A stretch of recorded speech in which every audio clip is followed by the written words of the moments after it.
आपण पाहताय शिंदखेडा माझा टीव्ही न्यूज, जे सत्य तीच बातमी।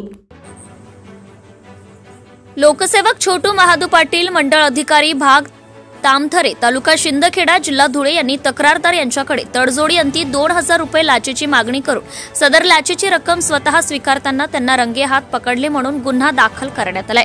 तक्रारदार यांच्या वडिलांची नावे सोंडले, तालुका जिल्हा धुळे येथील शेतजमीन सुलवाडे जामफळ कनोली उपसा सिंचन अंतर्गत जामफळ पाया व बुडीत क्षेत्रासाठी संपादित करण्यात आली आहे। तक्रारदार यांना नोकरी मिळविणे कामी प्रकल्पग्रस्तांच्या दाखल्याची आवश्यकता असल्याने त्यांनी उपजिल्हाधिकारी पुनर्वसन धुळे यांच्याकडे दिनांक 28/2/2025 रोजी अर्ज केला होता।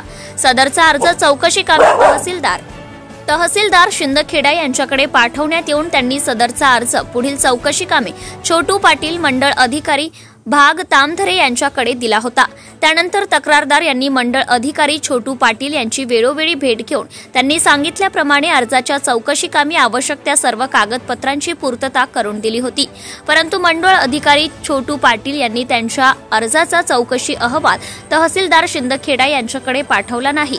त्यानंतर तक्रारदार यांनी दिनांक 18/6/2025 रोजी मंडळ अधिकारी छोटू पाटील यांची चिमठाणे येथील मंडळ अधिकारी कार्यालयात भेट घेतली असता त्यांनी तक्रारदार यांच्या अर्जाच्या चौकशीचा अहवाल तहसीलदार शिंदखेडा यांच्याकडे पाठवण्यासाठी तक्रारदार यांच्याकडे 3000 रुपये लाचेची मागणी केल्याची तक्रारदार यांनी लाचलुचपत प्रतिबंधक विभाग धुळे कार्यालयात तक्रार दिली होती।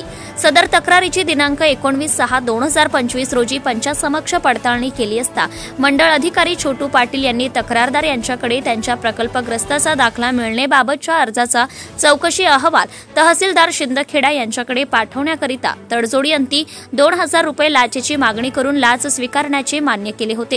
त्यानंतर दिनांक 20/6/2025 रोजी सापळा कारवाई दरम्यान मंडळ अधिकारी छोटू पाटील यांनी तक्रारदार यांच्याकडून 2000 रुपये लाचेची मागणी चिमठाणे येथील मंडळ अधिकारी कार्यालयात स्वीकारताना रंगेहात पकडण्यात येऊन त्यांच्या विरुद्ध शिंदखेडा पोलीस स्टेशन येथे भ्रष्टाचार प्रतिबंध अधिनियमान्वये गुन्हा दाखल करण्याचे काम सुरू आहे।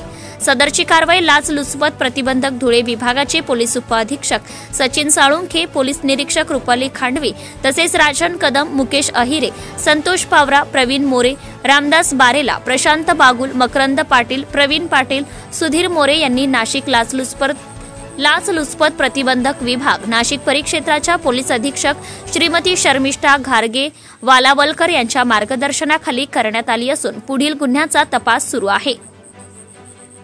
संपादक Yadavrao Sawant, Shindkheda. Subscribe now and press the bell icon. Never miss an update.